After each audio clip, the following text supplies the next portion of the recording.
Welcome to Arlington Public News. I'm Brenda Mahoney. And I'm Carla Dorado. Thanks for joining us. In this edition of APN, town meeting puts recreational marijuana on hold and moves ahead on a liquor license request. We'll wrap up this year's votes for you. And we look at why high school start times are moving later. Plus, the end of an era in Arlington Heights. That and more up next. Stay with us.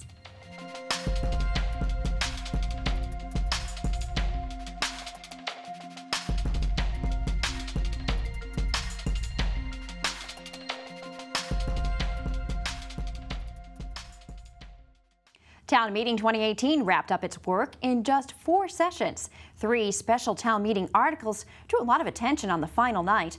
All 3 passed with solid majorities. The closest vote came on Article 2, which called on the town to extend the current moratorium on recreational marijuana until no later than the end of the calendar year. The current moratorium ends June 30th. Arlington Redevelopment Board Chair Andrew Bunnell explained that the state's ongoing revisions to the bill haven't given the town adequate time to prepare.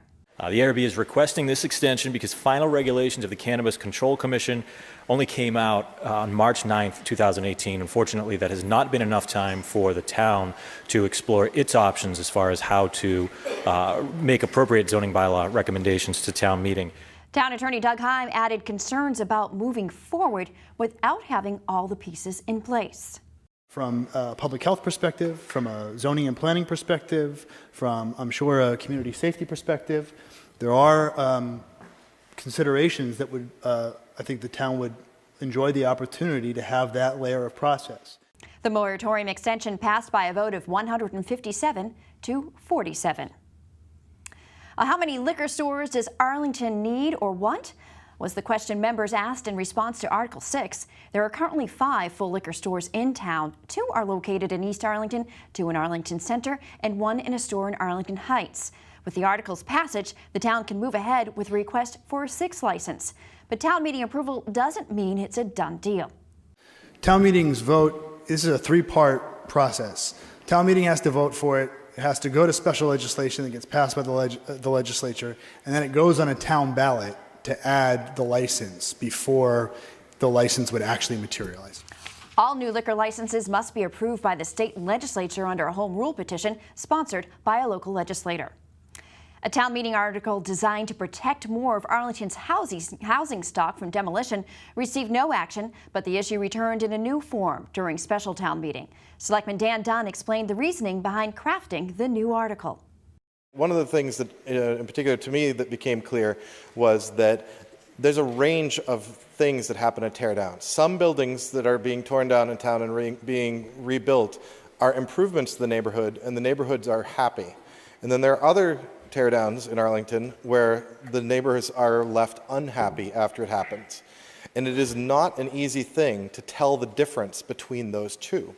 What is even harder is once you think you know the difference between the good ones and the bad ones, is how do you write a rule that prohibits the bad ones but still permits the good ones? And frankly, that was beyond our ability to solve right there in a selectman meeting during a hearing. And so we chose to recommend to the town meeting to refer it to the residential study group. The newly framed article passed with 95% of the vote. You can watch all 4 sessions of Town Meeting 2018 at ACMi.tv or check your local cable listings. On May 2nd, Arlington High School custodians found offensive graffiti on the exterior of the building and damage on the inside. The school community and the town came together to denounce the actions. At the high school, students replaced words of hate with words of inclusion around the building. Naomi Greenfield, co-chair of Arlington Human Rights Commission, addressed the issue before special town meeting the night following the incident. Here in Arlington, we are constantly striving and fighting to be an inclusive, welcoming, and equitable community. Incidents and human rights violations like this and others that we have responded to have absolutely and unequivocally no place in Arlington. This is not who we are. In recent days, Police Chief Fred Ryan and Superintendent Kathleen Bodie have released a joint statement on the investigation. According to the statement, approximately 14 male students have been identified as alleged culprits. They face discipline by the Arlington Public Schools that is consistent with the school's district code of conduct and the values of the community. The police department investigation remains ongoing. The police and school departments are working with Arlington's Human Rights Commission, the Anti-Defamation League, and the newly formed Arlington LGBTQIA+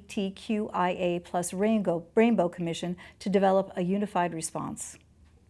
Shanghai Village restaurant in Arlington Center was closed after a grease fire there last week. Firefighters were able to quickly respond from the central firehouse just across the street on Massachusetts Avenue, calling in mutual aid from other towns. No one was hurt, and the fire was contained to the inside of the restaurant with an estimated $150,000 worth of damage, according to the Arlington Fire Department. Eric Ajijian was working next door at his New England photo shop at the time of the fire. He's thankful the flames did not overtake the building, which has been in his family for 85 years. Within 30 seconds, my whole store couldn't even see. I was shocked. And then I, grabbed my wallet and my car keys and briefcase and ran out. Second thing was my camera. I probably got 50, 60 pictures. It's in my blood. But we've been in this structure for probably 75 or 80 years. We used to be up the street before, until my parents had the brains to purchase the building. Here we are. The phrase, the end of an era, can be overused, but in Arlington Heights, there is no doubt that the end of an era is here. Baelish 5 & Dime is closing its doors. Arlingtonians have counted on Baelish's to have just the right thing when no one else did. Rain bonnets, that little glass piece that caps off the top of your percolator, or a good old-fashioned whoopee cushion. Owner Joe Baelish announced his retirement and the store closing in a Facebook post this week, saying, "While I am excited to begin this new journey, it is with a great deal of sadness and nostalgia that I make this announcement."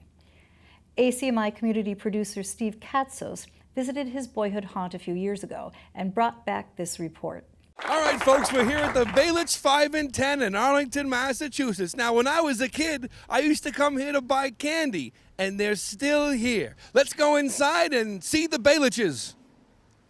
This is Joe Baelish. He owns the 5 & 10. Joe, thanks for having us down here. Anytime. And we have his dad, Mr. Baelish, back here. He's been here for years. How are you, sir? Nice to meet you.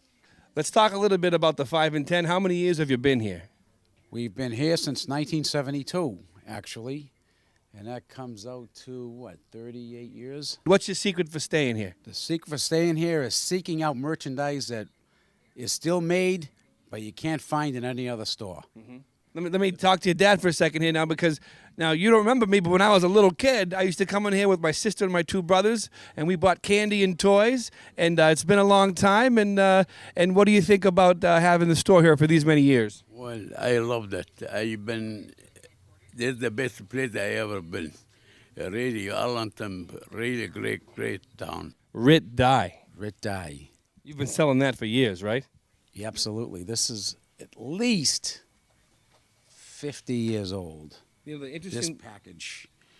This is 50 years old. At least. I want to tell you something which you might not agree with. That color was discontinued about 25 years ago.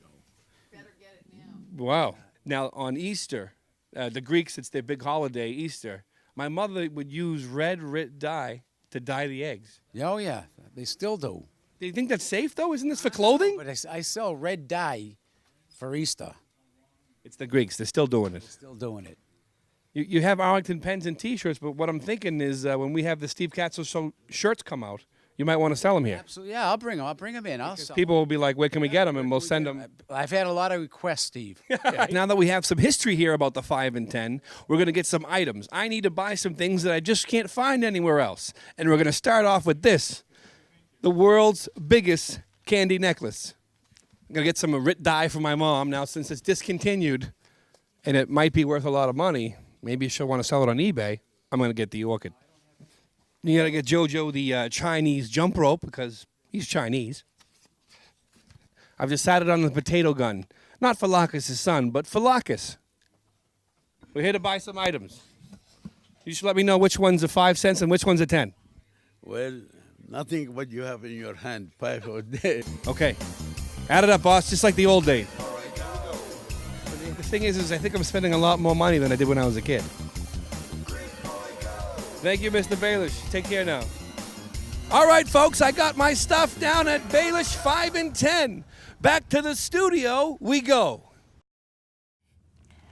Well, that really is great to look back at that piece and have the perspective of someone who, went there as a kid. My own husband did, and we go there now, and it's true. You find the little things you wouldn't find anyplace else. That's what kept them going. Things you didn't even know you needed. You go in there and Yeah. like, of course, Wow. I've been looking for They this still my make whole this. life, of course. I'm going to have to hit the going out of business sale, I think. Oh, most definitely. Well, we wish them well. We wish it didn't come to this, but I know, it's sad. The fun stores, those are the get in fun there one places. last time.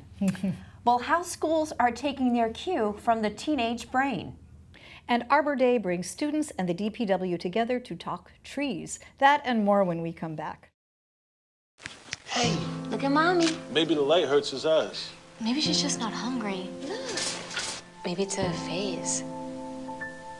Avoiding eye contact is one early sign of autism.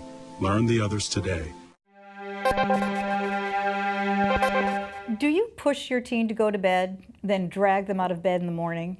It's not them, it's not you, it's science. Research shows that wake and sleep cycles, known as the circadian rhythms, shift forward in teenagers, making it hard to go to bed early and wake up early. School systems are taking research seriously. Districts in the Middlesex Athletic League are working together to implement new schedules in the fall.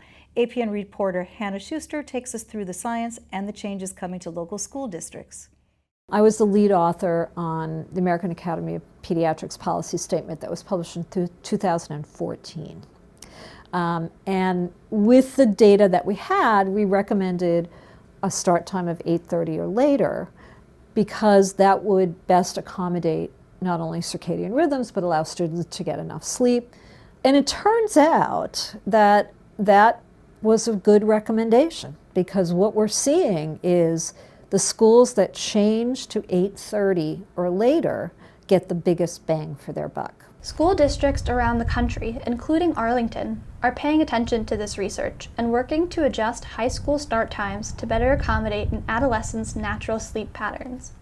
With this circadian delay, most teenagers aren't able to fall asleep much before 11 p.m. And they're also pretty hardwired by virtue of these circadian rhythms to wake at around 8 a.m. And that also has to do with how much sleep teenagers need. So our best evidence suggests that it's somewhere between 8.5 and 10 hours of sleep. There's some individual variation. But if you start getting below 7 hours on a chronic basis, then we start to see negative outcomes. Obviously, if school starts at 7:10, not only does that mean that teenagers have to wake up before they get enough sleep, but we're also asking them to wake up at a time when their brains are telling them to be fast asleep. The consequences of sleep deprivation can be serious. There are many studies which show a link between insufficient sleep in adolescents and an increased risk of depression and even of suicidal thoughts. And because suicide is the third highest cause of death in adolescents, that becomes a public health issue. The number one cause of death in adolescents are accidents.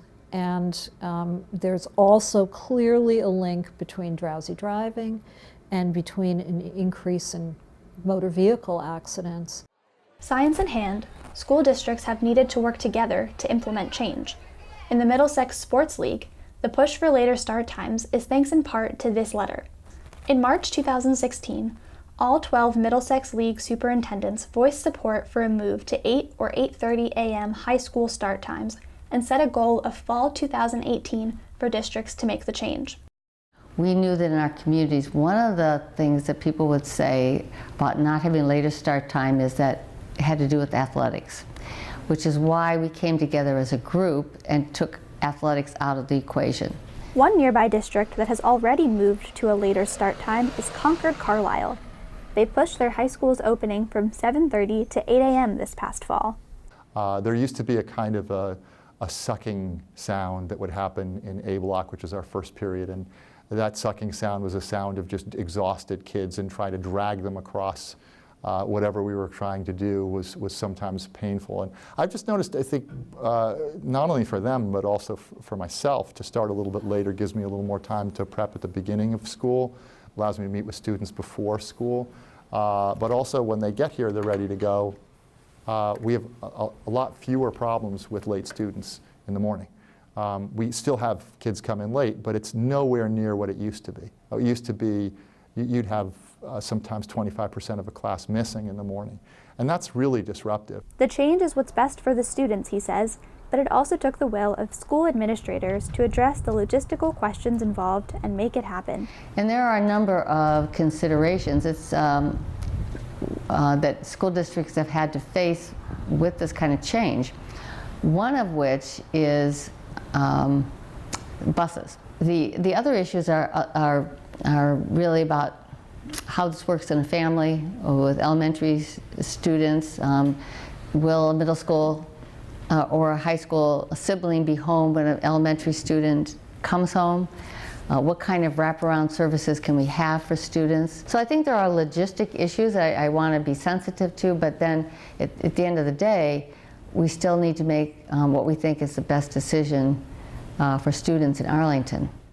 At the time of the Middlesex letter, Arlington had the latest start time at 8 a.m., but now other districts are moving to even later schedules.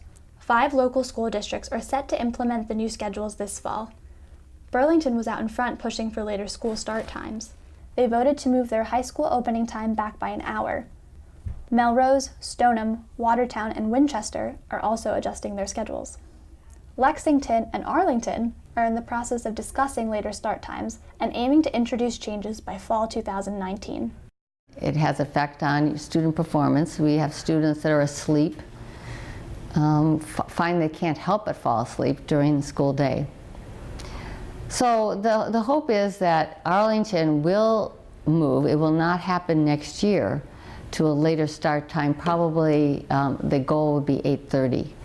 My preference would be to have both the middle school and the high school both have the same start time as they do right now. Owen says school districts are becoming more responsive to the science.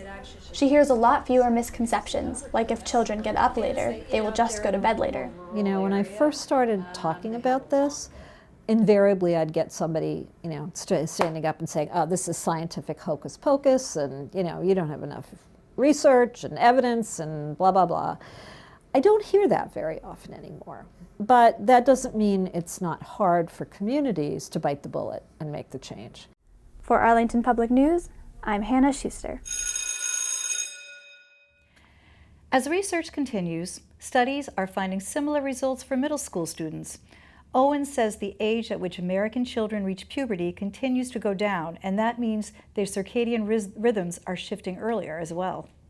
It's that time of year when we start going outdoors and seeing what needs to be done around the yard.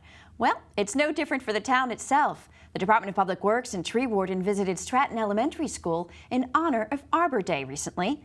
Second graders got to do some planting, but also got a lesson in seeing how the town cares for its environment and how they can play a role. It happens each year, sometimes a little later than we hoped, a little harder to come by.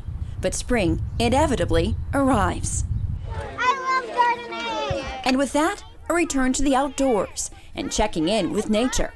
A perfect time to celebrate Arbor Day, as these second graders did at Stratton Elementary, planting 2 new dogwoods with the help of Arlington's Department of Public Works and Tree Warden.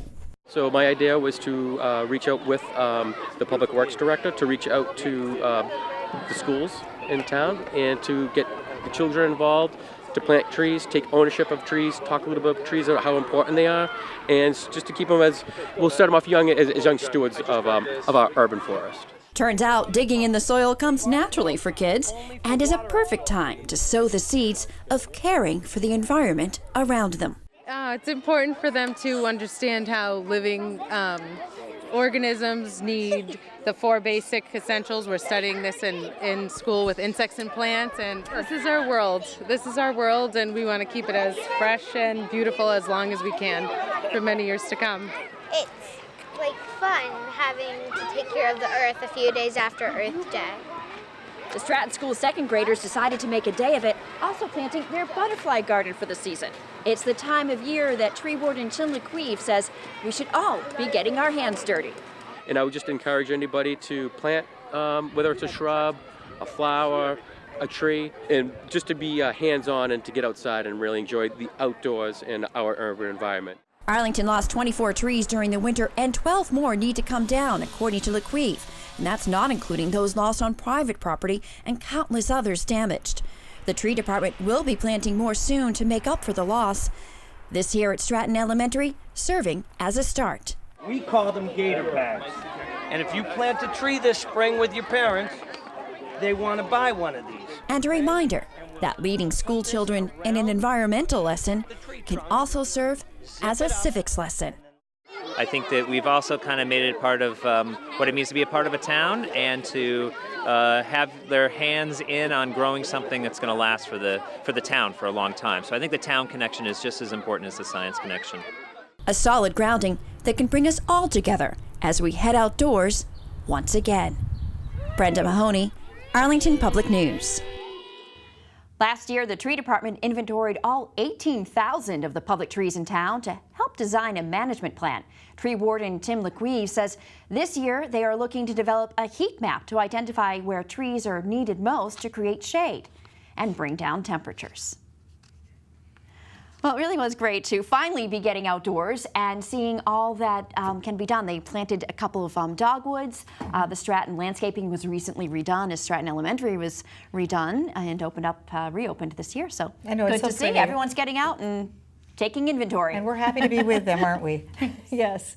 And the Spy ponders ups and downs, that and more when we come back. I see it, I see it. There are some moments only the forest can inspire. Find yours at discovertheforest.org. Here's a look at what's happening around town. The Arlington Garden Club is celebrating growing season with their annual plant sale on Saturday, May 19th from 9 a.m. till 1 p.m. at the Jason Russell House. There'll be a wide variety of annuals, perennials, and herbs for sale. Master gardeners will be on hand to answer all your gardening questions, and you might even find some fun planters at the tag sale. 200 voices from the Mystic Chorale will join in song for a special concert, Selma to Soweto. The performance includes songs of community, power, and hope from the civil rights movements of South Africa and the U.S. Performances take place on Saturday, May 19th at 7:30 p.m. and on Sunday, May 20th at 3:30 p.m. at the Tremont Temple Baptist Church at 88 Tremont Street, just a block down from the Park Street T-Stop in Boston. Tickets are available at the door or by visiting mysticchorale.org. And join the Bike Arlington Tour on Sunday morning, May 20th at 9:30. This easy-paced ride is a great way for the whole family to get back in the saddle after a long winter. Riders meet at the Herd Field parking lot behind Trader Joe's. The tour will visit special places both along the bikeway and beyond. The ride ends at the Old Schwab Mill in Arlington Heights. Be sure to wear a helmet and bring plenty of water. For more local biking events, visit baystatebikeweek.org. Historian and author Richard A. Duffy takes the long view when he presents Arlington in 1918, a centennial look at a most remarkable year. This free lecture takes place on Thursday, May 24th, at 7 p.m. in the Robbins Library Community Room. Duffy brings us a look at both the ordinary and utterly extraordinary aspects of local life 100 years ago. 21st century refreshments will be provided. For more information, visit friendsofrobbinslibrary.org. The Ponder spring season is well underway. Here's the latest update from our crew at Studio B. Hello, Arlington sports lovers. I'm Mike, and welcome to another edition of the Spy Ponders Sports Update. The spring season is well underway, so let's catch you up on how our teams are doing.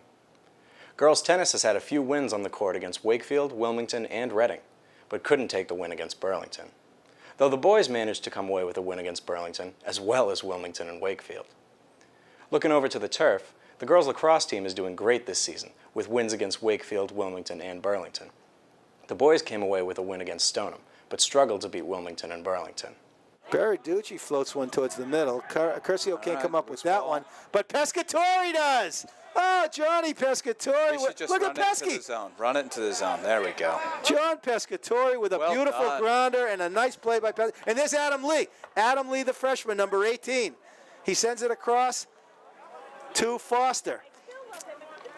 Foster skips him, man. He sends it over to Curran. Here comes Johnny Curran P full should steam get ahead. pizza and ice And he's got a big kid on him. And he sends it into the crease. Turn And that shot's go! Curran to Brendan McKinney. And it's 12-6 as the Arlington boys are not done yet. Finally, things are looking up at the plate, with boys baseball taking a win against Wakefield and Wilmington, as well as girls softball beating Wakefield, Cambridge Ringe and Latin, and Burlington. That's all we have for sports this week, but before we go, ACMi would like to remind all students and parents to come on down to Studio B at 892 Mass Ave or meet us in the booth during a game if you're interested in sports production.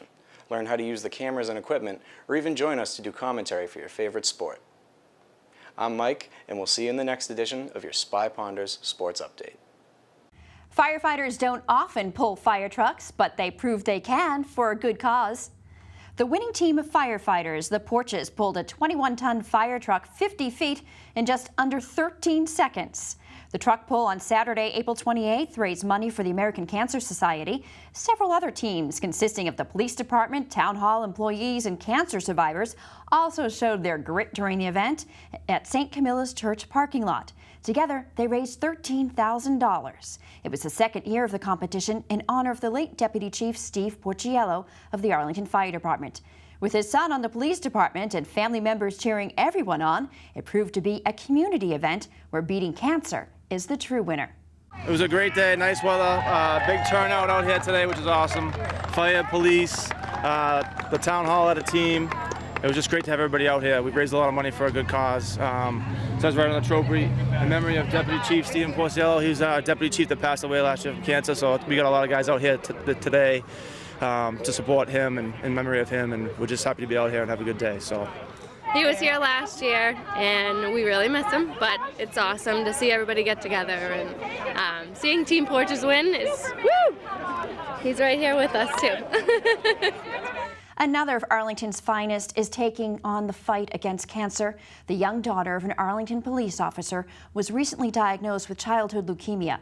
A GoFundMe page has been set up to help 3-year-old Bailey and her family in their fight. You can donate by heading to GoFundMe.com and search Bailey's fight against leukemia. Well, it's so nice to see people literally pulling together for fighting against cancer, which affects so many people, including right here in Arlington. You know, Arlington has a wonderful community that does that. I know that personally. It's a wonderful place if you have a problem, for sure. That's right. Well, thank you for joining Arlington Public News as we explore events and issues affecting Arlington. Check out extended interviews and our latest segments on the web at news.acmi.tv. And don't forget to like us on Facebook and follow us on Twitter at Arlington Public.